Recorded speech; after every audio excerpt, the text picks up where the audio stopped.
Hello and welcome back to the channel. On this adventure, we are riding the Flat Iron Mesa Trail outside of Moab, Utah. I'm gonna say something kind of controversial. I think this trail is extremely underrated with the 4x4 community. It gets a lot of love during Easter Jeep Safari, but as far as that, this trail is usually fairly quiet and there's not a lot of people on it. I know the parking lot can be hard to find and there's not a lot of parking there, but you can park further down the road if need be, and I did include a picture of the parking lot at the beginning of the video to kind of give you an idea of what to look for. Flat Iron Mesa is a 14.2 mile difficult rated trail. I highly recommend using the Fun Treks guidebook along with a navigation app like Onyx or Gaia. There are numerous roads along the route that allow you to enter or exit at various points and bypass all major obstacles if needed. In this video, you will get a closer look at the obstacles called the Chute, Tilt-A-Whirl, and the Intimidator. Those obstacles, along with amazing views of Hatch Wash, is what I think makes this one of my favorite trails in Moab. There's something for everyone on this trail. As always, tread lightly, stay on trail, pack out what you pack in, and if you like our videos, please like and subscribe.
We interrupt this video for a quick public service announcement. This spot is actually a little tricky and kind of confusing. You actually need to drive past the turn to the right, go down, drive around the tree, and come back. This gives you the best approach angle to head down this set of rock ledges. Okay, now back to your regularly scheduled programming. So yeah, I'm here to stay. I'll live each second like my final day. You can't take that away.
All right, guys, here we are at the chute.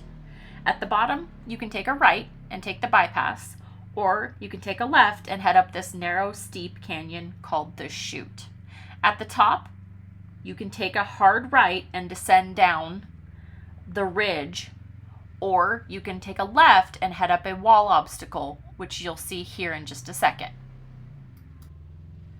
As you might hear in the audio, we say if you don't feel comfortable, don't do it. This obstacle has a bypass and is not required, so if you don't feel comfortable, please take the bypass.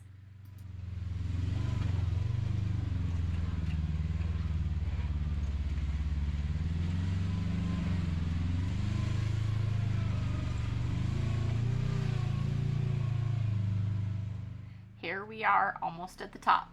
And as I noted, you can take a hard right here and head back down to the beginning and take the bypass if you are not comfortable climbing this wall. The wall can be very tricky and is extremely steep, especially if there's water in the bottom. It took a couple tries to find the right line, but eventually we got it.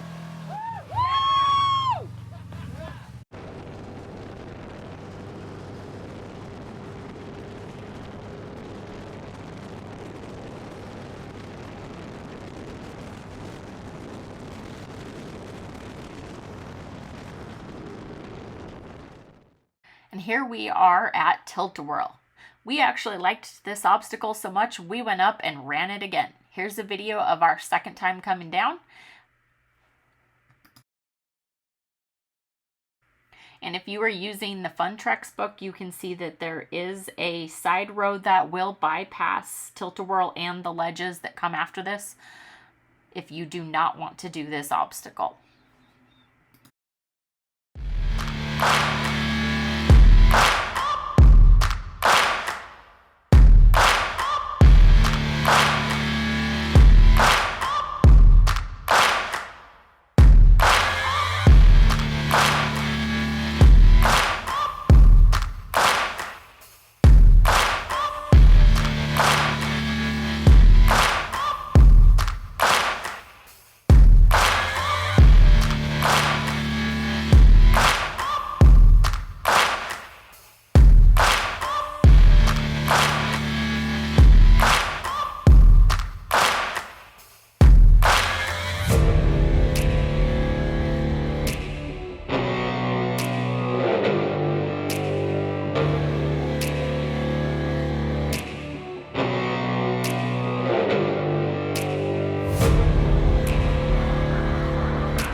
Finally, here we are at the obstacle called the Intimidator.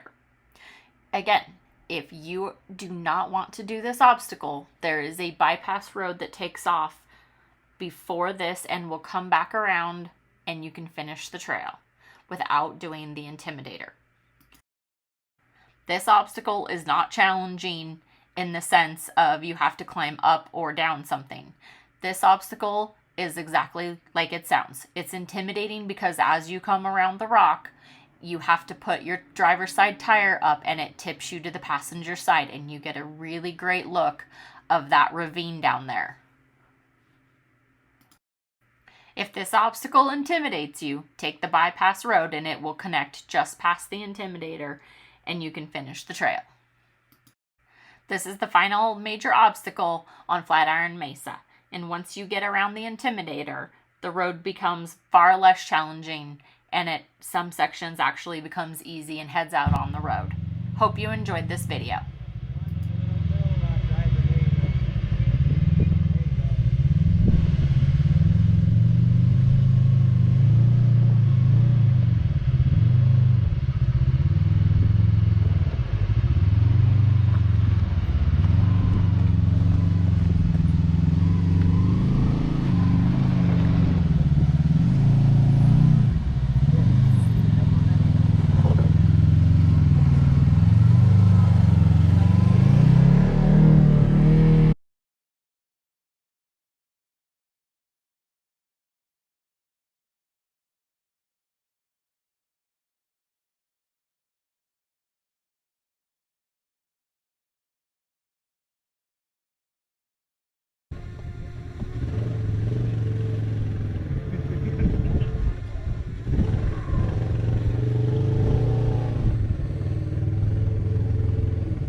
It doesn't look that good.